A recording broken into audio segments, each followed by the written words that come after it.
In today's show, the Trailblazers beat the Spurs and Scoot Henderson has the best game of his young career. Scoot can hoop. Welcome to Locked On Blazers. Let's get into it. You are Locked On Trailblazers, your daily Portland Trailblazers podcast. Part of the Locked On Podcast Network, your team every day. What's up, world? It's your past first point guard and Trailblazers reporter, Mike Richmond. You're listening to another episode of Locked On Blazers, part of Locked On Podcast Network, available wherever you get podcasts and also on YouTube. Thanks for making this show your first listen. Coming at you every single weekday, Monday through Friday. So make it a part of your daily routine. Make it your first listen. Tell your friends to do the same. It's Locked On Blazers, your team every day. In today's show, Blazers beat the Spurs on Friday night, get a little revenge. They lose to the Spurs Thursday with Victor Wembanyama with a dominant night, but Vic gets Friday night off, dealing with an ankle injury, and the Spurs, I guess, are just being generally conservative. So the shorthanded Spurs come back for the second night of a back-to-back, and the Blazers handle them. Blazers shorthanded in and of their own rights. We'll talk about that game. Talk about Scoot Henderson, who had the best game of his career on Friday evening against the Spurs. He is starting to look like the thing that was promised. Let's talk about the promise he's showing and the promises that were made to you, the Blazers viewing public. We'll do that in the second segment. Then we'll close the show talking about a long and daunting road trip for the Blazers.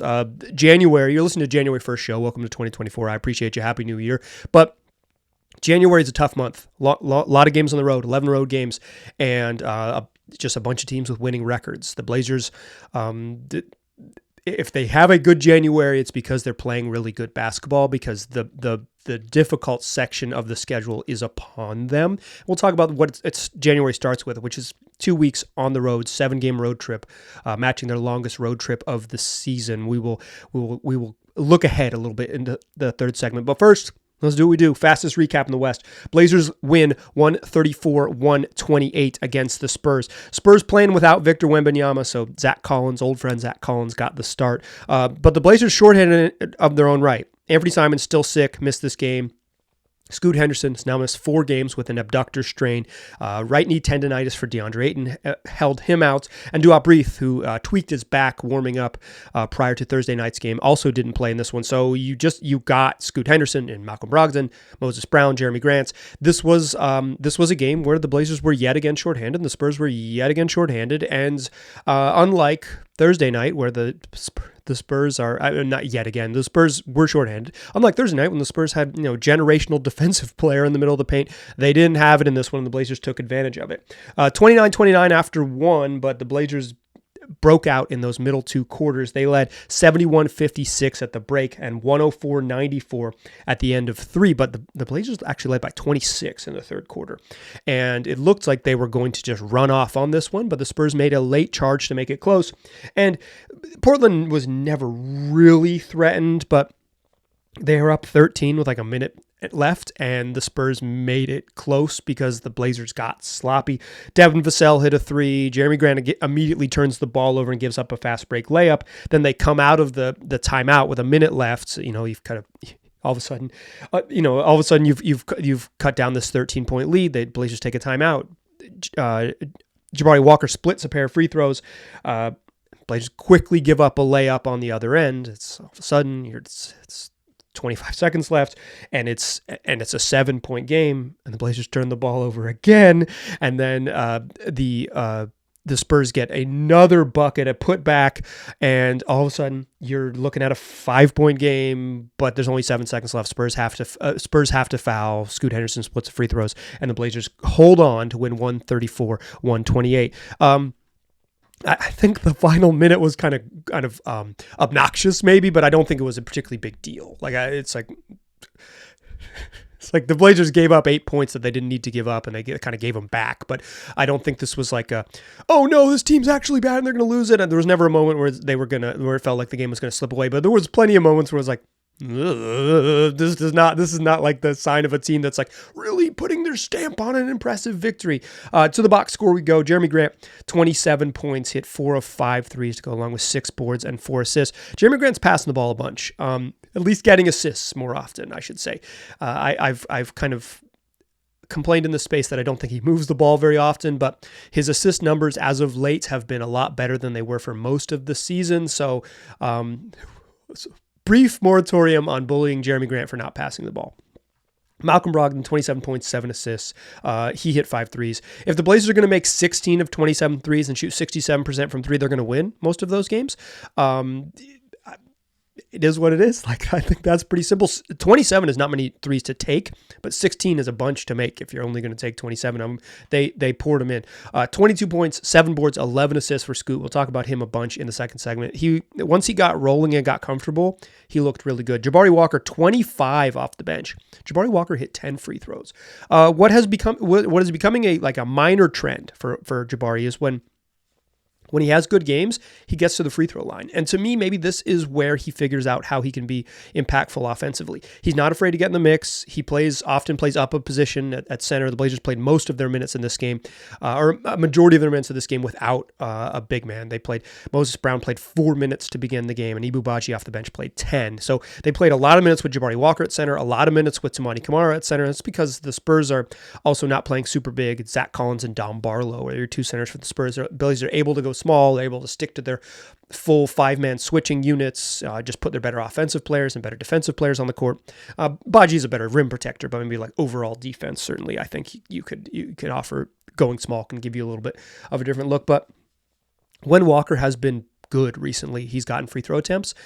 He can't shoot. He can't shoot might be too mean. He has not shot well in his NBA career. He's not developed a consistent 3-point shot.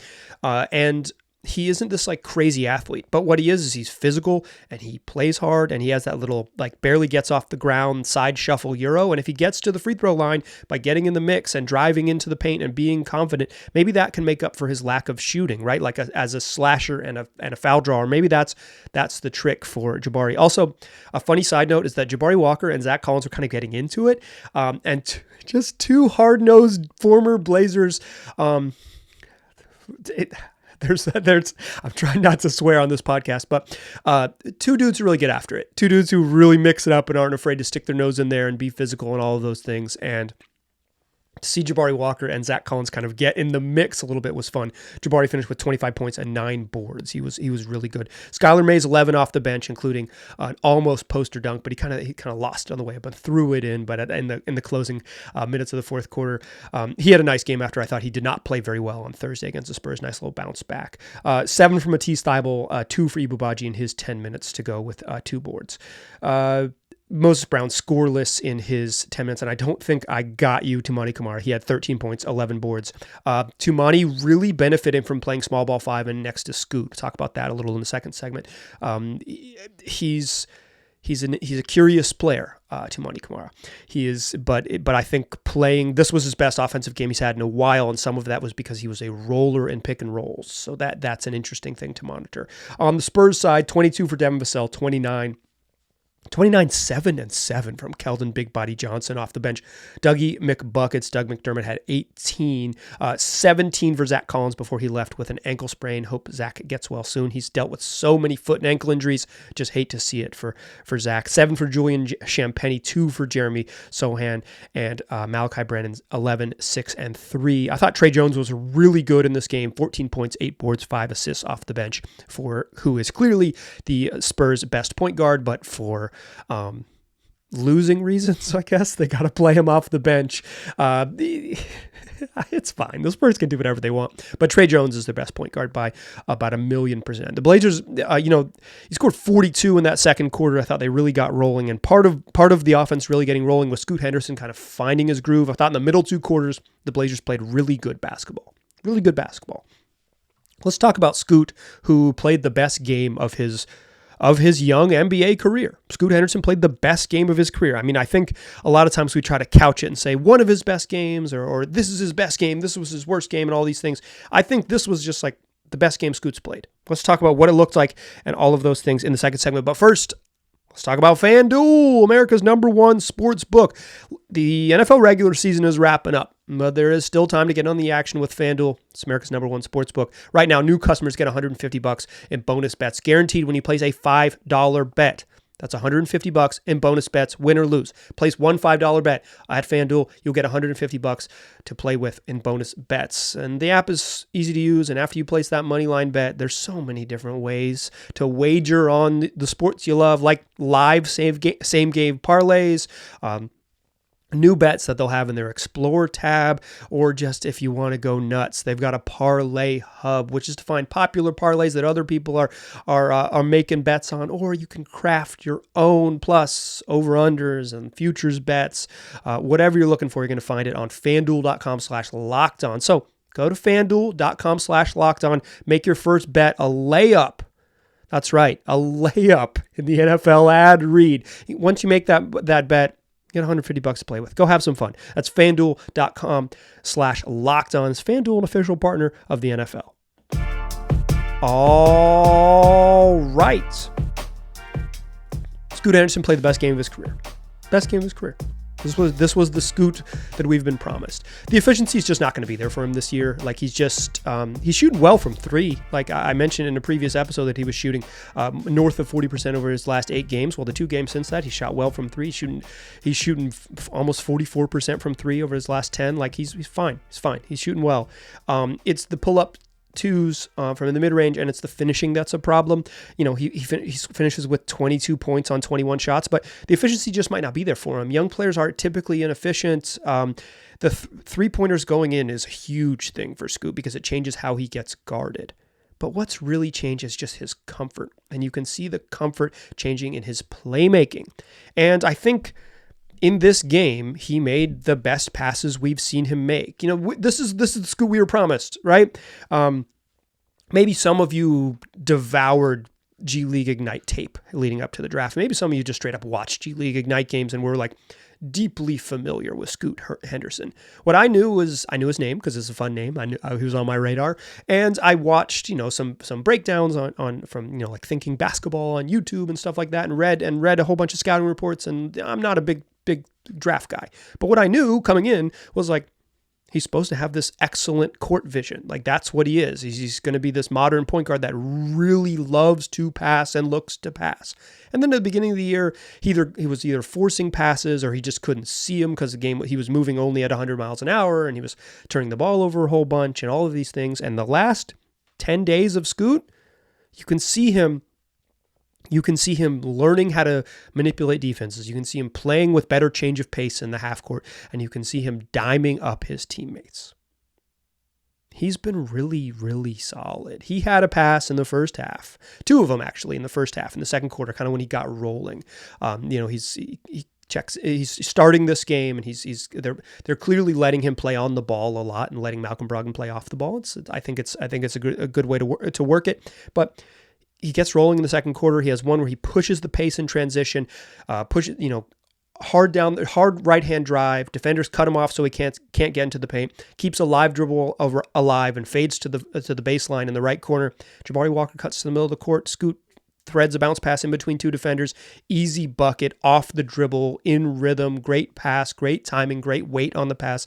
Just a really solid pass. And it's like, nice. That's a dime. Nice feed. Then he has another one off a little sort of ghost screen and semi-transition and like early offense to Matisse Thybulle, where he draws a defender, and he throws a wraparound pass into space where nobody is. It's behind the defender's back as he throws it. It's behind a second defender who's guarding Matisse Thybulle's back, and Matisse isn't even there yet. And the ball kind of just from the right hand, just outside the lane from the right-hand side, he throws a pass that loops back and has that back spin curve towards the middle of the paint, just into space. Matisse Thybulle comes, finds the ball that it kind of anticipates his cut. It is just a savant level pass. Like it is a really high level pass from Scoot. Great dime inside to Matisse Thybulle, bucket. And then the best one, he finished with 11 assists in this game. The best one though comes in the third quarter, and he gets a screen from Jabari Walker. He's on the right wing, and he above the 3-point line, gets a screen, comes off the screen, gets middle, gets to the foul line, but they're cutting him off, right? Because they're going to go under on screens. They're going to fight to make him take jumpers, particularly take pull-up jump shots. He says, all right, That's not there. Dribble, dribble, dribble, pull back out. But as he's dribbling back out from the foul line, now beyond the 3-point line, in reverse, Toumani Camara cuts into space that has been now vacated because nobody got into the paint. And Toumani Camara is a good cutter. And Scoot Henderson whips a pass off the dribble with his right hand right over the top of Malachi Brown in stride, clean off the dribble, a live ball. Okay, go! Just kind of barely any wasted movement from normal dribble to whipping a one-handed, right-handed pass into the paint. Camara catches it, scores easily at the rim. It is just these sort of the vision, the ability to dribble off the bounce, pass off the bounce, and the ability to scan the floor while you're moving and while you're, okay, first option wasn't there. Okay, wow, he's wide open, bang. Like it's just the anticipation, the speed, the accuracy of the pass, like I said, the weight on the pass, the ability to get it right over your defender's head and right in the right spot, just the high level passing we were promised. He was so good. And I think some of it is just comfort playing against NBA level defenses, right? It's like, I think the athleticism and the speed and the general size of guys was something he had to adjust to. And Scoot was just trying to play too fast. He's trying to out-athlete everyone. Now he's kind of figuring out that pace, but he's also just had a lot more reps, and reps matter. It's like, okay, this is like rookies take a little while to get there, particularly point guard is the hardest position to learn in the league, and he's taken a while to get there. And he just looks so much more comfortable. But I think one of the big things about the last couple games is that he's had more time on the ball. Without Shaedon Sharpe in there's just like less mouths to feed. It's worse. Like you want Sharpe to play, but there's more time with a 3-guard rotation for Scoot to be on the ball. In the last 2 games, they've clearly put an emphasis of him being on the ball, like let him dribble.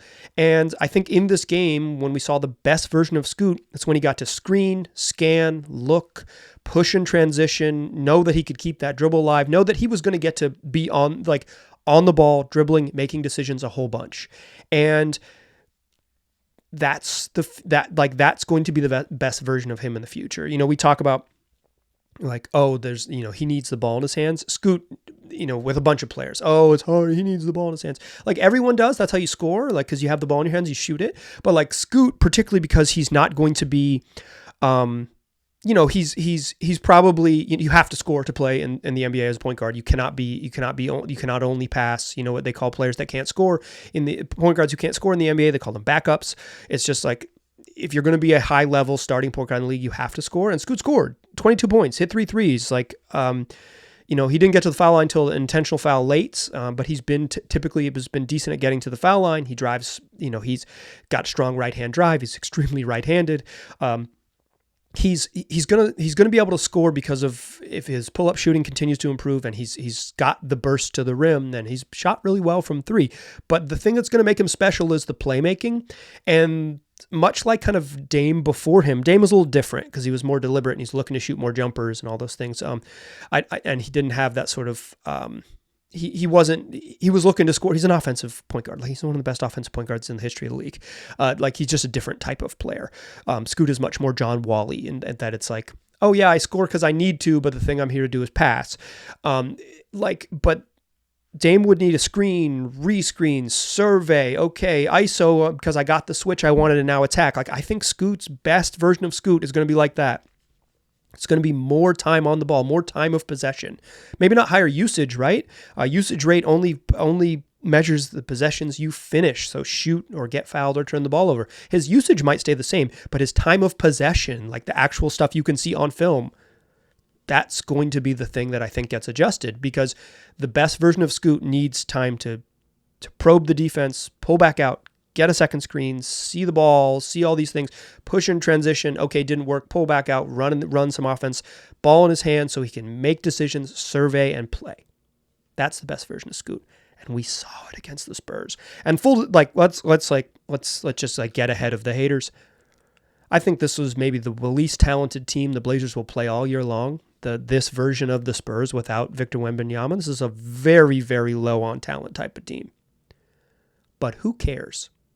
Because you know what good players do? They also have good games against bad teams. That's how it works. good players play well, and they also play well against bad teams. Scoot played well against a bad team. Great. That's what you want to see. You want to see him continue to develop that confidence, continue to develop that feel, because then his gifts come out. Then his gifts start to show, right? He can really pass, and the way you can really pass is by playing and really passing and developing that comfort. And I think you saw Scoot now getting more comfortable. Then you get to see the creativity. Some of his assists are just like natural one pass away, and Malcolm Brogdon and Jerami Grant shot really well from three. So I think like the number of assists is maybe a little bit misleading, but the highlights, not only did he have those three passes I talked about, he had another one in which Toumani Camara went and set a screen and then slipped the screen, and Scoot threw a little lob, and Toumani Camara finished the lob, and Scoot loved that pass. That put the Blazers up 26 in the third quarter. Spurs took a timeout. Scoot was jumping up and down. He was so excited to make that pass. He loves to find guys. And I think that might be the way that they end up having to use Toumani Camara, is as a screener and a cutter. His decisions off the dribble aren't great, and his shooting hasn't been great, but he's a great cutter. That's his best skill on offense right now. And as a screener, or a person who slips the screen, particularly because the Blazers are totally comfortable running small screens. Not that Kamara's small, he's like a power forward, but like he won't be the center. It won't be a 1-5 pick and roll. I think that can help him get loose. I think playing with the smaller lineups with more space is going to help Scoot get loose. I think what you're starting to see is what Scoot can be. And then this just puts more onus on the Blazers to kind of iron out the roster. So when everybody's healthy, Scoot can continue to be this, because you saw the flashes of it. The next test is to do it against really good teams. Because Scoot since he's come back from injury and he's come off the bench and he's starting wearing the goggles and all of these things, like, Scoot can hoop. Like, he looks like a rookie who is figuring it out, which is, if you listen to the podcast, always what I thought he would be. A rookie who is figuring it out. That's what the season was going to be. The folks calling him a bust are just people who love attention. Congratulations to you. You got the attention you wanted. You can still call him a bust. You'll still continue to get more attention. I wish you the best of luck. But like, the real truth of Scoot is that he was a young player figuring it out. He's seen him figuring out the last 10 days. Next. Can you do it against good basketball teams? Guess what? The Blazers, basically, for the end of the month, or for the rest of the month, rather, it's the first. For the rest of the month, they play basically only good teams. Only of their next 12 games, only 2 teams currently, as I'm recording this, have losing records. They're going to play a bunch of good teams, a bunch of them, starting with a road trip in Phoenix on January 1st. Today, later this evening, as you're listening to this. You actually might be listening to it on the 31st, because I'm going to publish it early. But let's talk about the road trip, look ahead, and talk about what's up next for the Blazers and for Scoot Henderson. Before we do that, though, I want to tell you about PrizePicks. It's daily fantasy made easy.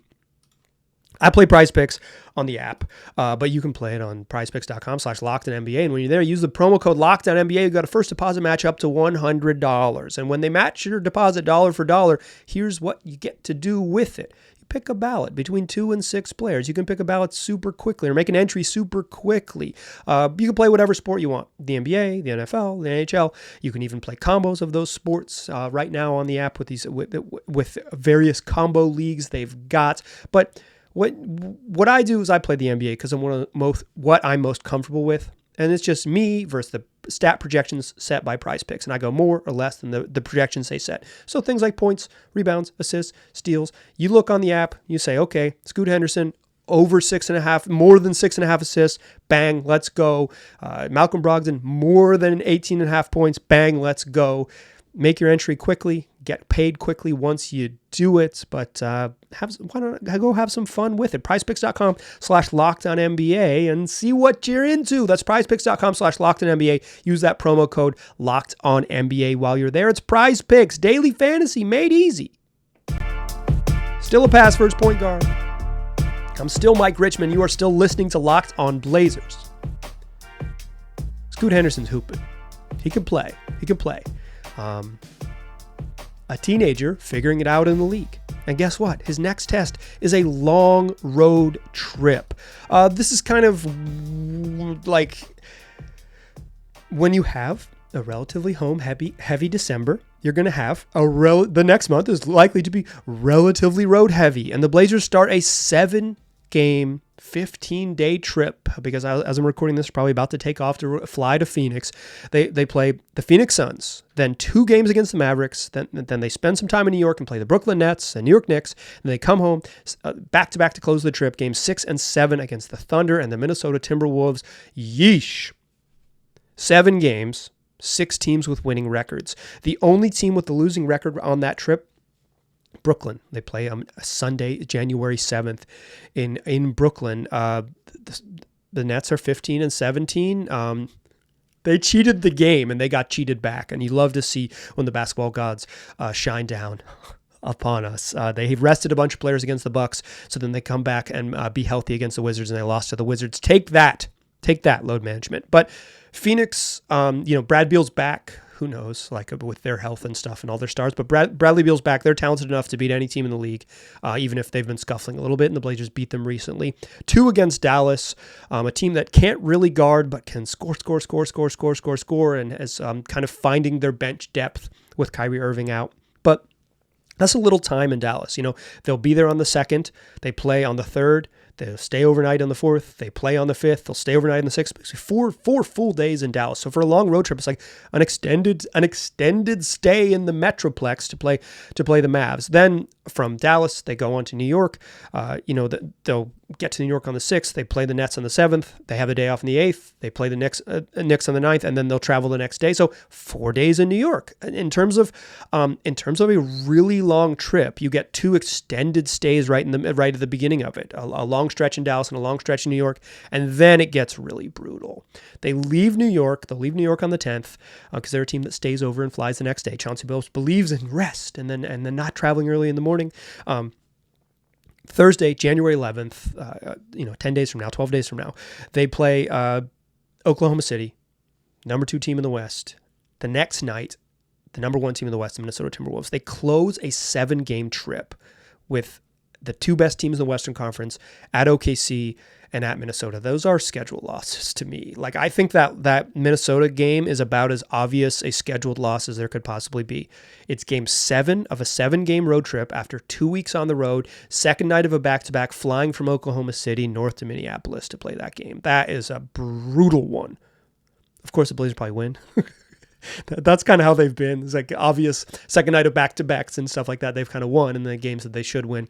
They've been favored in 4 games now. They're 1-3 in games that they've been picked to win. Like, it's just kind of who they are. They win the tough ones. They don't always win the easy ones, or the quote-unquote easy ones, easier ones. But, even after that, back against Phoenix, Brooklyn again, Indiana, the Lakers, the Thunder, the Rockets, the Spurs, basically this is the stretch where we kind of know who they are. They're not a very good team, but I think the number one thing you want the Blazers to do during this stretch is get healthy.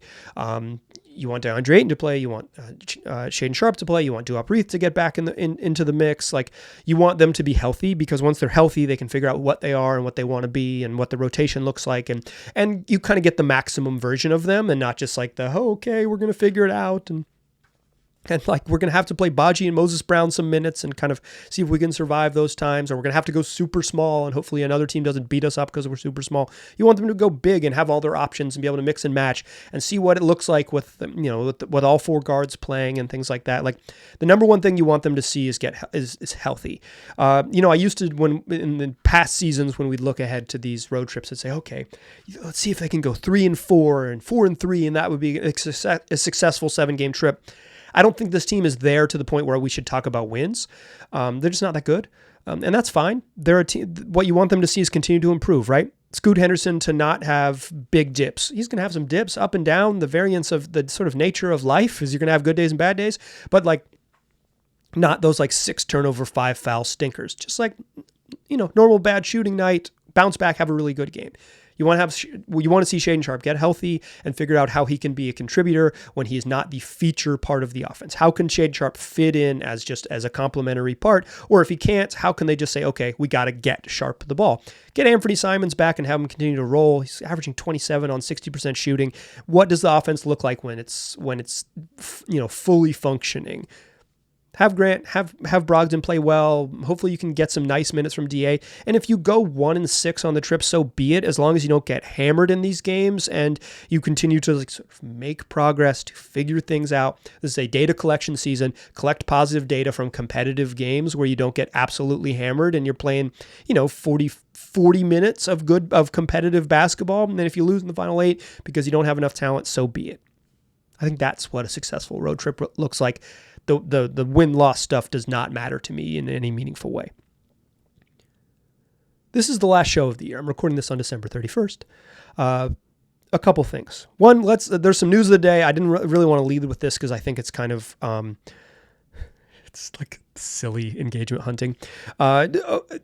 OG Anunoby traded from the Toronto Raptors to the New York Knicks. The Blazers were long rumored to be after OG Anunoby, and we're potentially offering him the pick that became potentially offering Toronto the pick that became Shaedon Sharpe, and potentially offering a pick centered around Anthony Simons.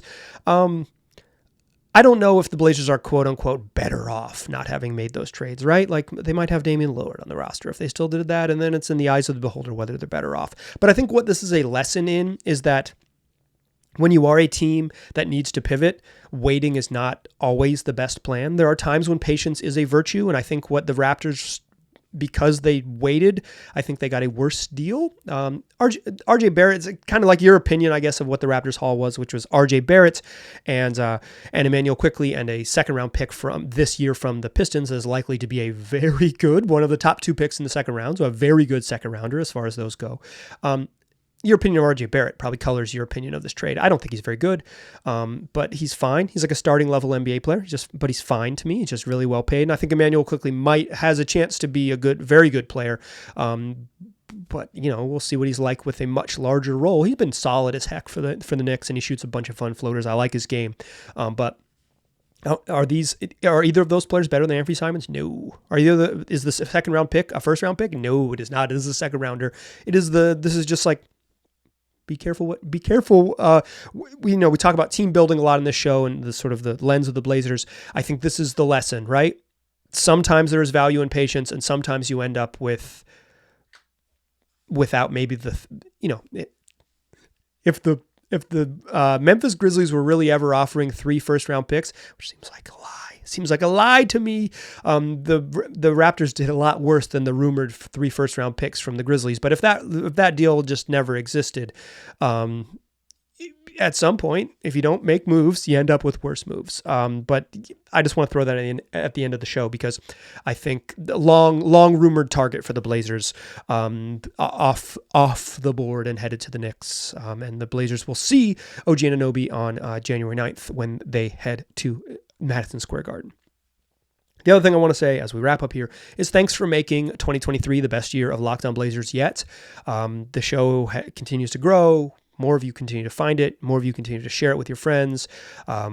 This was the largest. I've been doing this since 2019. I've been doing this 5 days a week since somewhere in the middle of 2020. I really sort of committed to making this show mine, and you have jumped on board. We've been doing it on YouTube since 2021.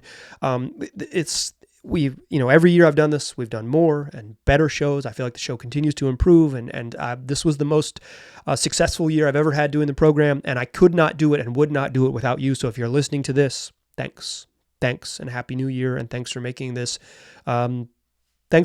possible for me. I couldn't do it. I literally couldn't and would not do it without you. So thank you. I appreciate you.